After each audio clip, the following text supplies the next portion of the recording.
I knew that I needed to apologize to Mark's parents, but I did not know his number in Maine and did not want to call either of the homes I had just visited to find out. I resolved that it was okay not to call him right now given the circumstances, but I would find a way later. I never did. In fact, Mark never got in any trouble. I did, however, need to apologize to the homeowners.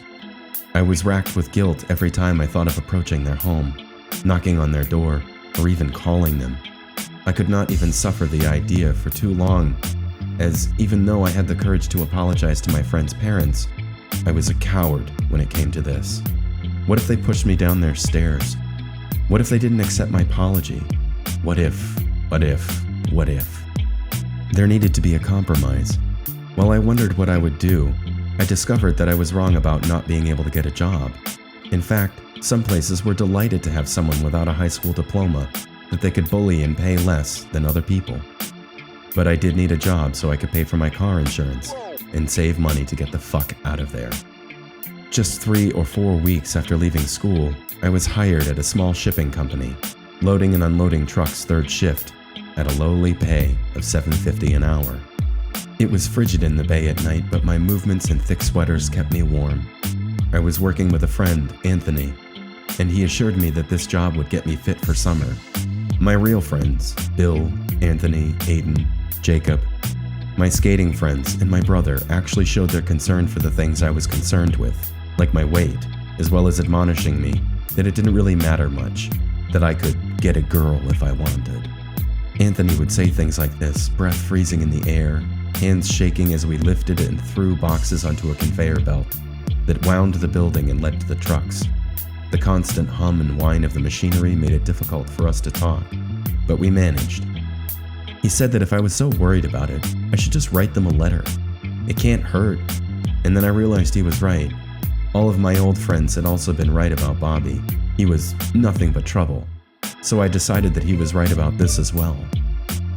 Over cigarettes on coffee break, he and I wondered what had gotten into me the last year. Of course, Anthony knew what it was. He just wanted me to say it first. He was very patient and would not receive his answer for quite a long time. He reminded me that I hadn't visited Aiden for a while. I decided that I should visit him soon, and I would bring books. It didn't take long for me to forget about him again. I set to writing my apology letter, and it took several hours to write just 1 page. The words are lost to memory, but the gist was the same as my prepared speech to Nick and Bobby's parents. The reason I remember it taking so long was the amount of crying I had done while writing it. I actually felt guilt about what I had done, even though I wasn't the person who had robbed them. I had helped spend their money. I signed the letter and drove by their home, leaving it in their mailbox. I felt better, a lot better, but not for long. During all of this, I would occasionally receive covert phone calls from Bobby, in hushed, whispered tones. He explained that he was living in a prison and could only call me for a few minutes, if only to say hi or ask how I was. The way he described it, I could actually imagine the clatter of other payphones, other inmates calling their lawyers or mothers, all clad in orange and blue, to remove their identity and sense of personal self. Someone had finally put a cap on Bobby's shenanigans. And at that, I was kind of glad. He said that he understood why I had left school. He didn't want to be there either. To him, it was mind-numbingly boring, and his grades were bad enough that he didn't know how long he'd last. I agreed, because what else could I do? He explained that, I wish we hadn't been caught. Then none of us would be in this mess. His view of the events were mostly that none of it was his fault, and he wished he didn't have to face consequences. Most calls would end abruptly with him hanging up. At the end of others, I would hear his mother yelling, asking, "Who are you on the phone with?" And then he'd say goodbye, and I'd say goodbye. I had so many mixed feelings about him and our friendship that I obsessed about it. What was the best thing to do? Cut him off? Remain casual friends? I feel bad for him, but it is his fault. At least I knew how to accept responsibility. And how could I get him to do that? He's not your problem to fix, Atticus. Let him face it alone. I miss his face. I had become an annoyance to my closest friends, constantly talking about how to fix this situation and asking for advice about what to do. They would scoff at me saying, "Just let it go." The one thing I had the hardest time doing in any situation. But after a while, I would shut up about it, and conversations would move on to other things and other times. Bean, our quote-unquote girlfriend in this sausage gang, put up with most of my shit. She did everything she could not to tell me that she knew everything about my feelings for Bobby. She had watched us more closely than any other friend. She wasn't so much disgusted by my love for him as she was disgusted by how I let him treat me. How many abuses can one endure before saying, "Enough is enough"? She explained that his house was not a prison, but that he was allowed to do many things that Nick was not, including hang out with her and other friends. I was hurt by this, but not entirely surprised. He would do something like that. I hated myself for giving a damn. I was, after all, learning how to grow up and be a responsible adult. When I was a child, I spoke as a child, understood as a child, thought as a child. But when I became a man, I put away childish things. I thought that the most childish thing I had ever done was to fall in love and allow myself to be hurt.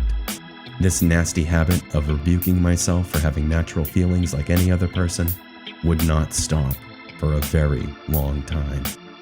Yet somehow Bean saw through all that, to the human part of me that I hated and ignored, and she was a comforting friend for a while. She was present for many of Bobby's infantile homoerotic comments that were aimed at me, and if I didn't say something back, she would tell him to stop, and he would. Back there on the street in front of the Prudential Center, that was probably her talking to him, not me. I spoke as if she were there, because that's what she would have done. What would Bean do? He's just doing it to make you feel bad for him, because he knows he can. Don't listen.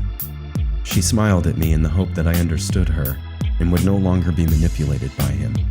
She added, "He's making all of his friends hate him too. You seem to be the only one who has anything nice to say about him." Even with all the progress I had made, small as it was, most of her words were forgotten when I received a phone call from Bobby the next night. "Can you come pick me up?" he asked in the same breathless tone that he had when he called about the robbery. "What happened now?" I asked calmly. "My father beat the shit out of me. He was outside. I could hear the owls calling over the receiver." I was skeptical underneath my words and receptive at the same time.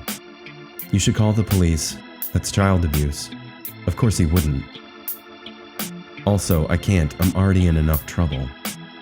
"They won't listen to me after the robbery, dude. Just pick me up, please. I need to get out of here." I didn't answer. Then he said pleadingly, "I'll just be down the road from my house near the dirt part of the road, in the woods if you change your mind." I knew where he meant, and thought for a moment. He called me and not someone else. That can mean one of two things. He had no one else to call because he had alienated all of his friends, as Bean told me, or that he was calling his closest friend with a car for help. The former was more likely the answer. I didn't know why, but I really did. But I said yes, and I left. I drove just a mile down the road, and there he was, waiting in the dark just off the road, with a backpack full of stuff. He smiled like he used to, got in and said like a friend, "I missed you. I missed hanging out." Then in the silence on the way back to my house, he lit up a pipe and began to smoke weed in my car. He offered me some and then said, "Oh right, yeah, you'll freak out." After he took a few hits, we were at my home. He and I sat on my couch, talking about everything that had happened over the last few weeks.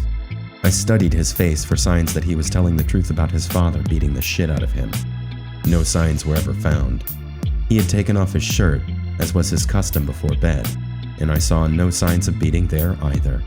I said nothing about this. The night wore on. I can't remember which movie we watched, but we laid in silence at opposite ends of the couch. Half of me wanted to make him leave. The other half wanted to make a move. Neither had happened, and I was proud of myself for not even trying. With only the light of the TV in my living room, I watched him sleep like a lovelorn little boy for the last time.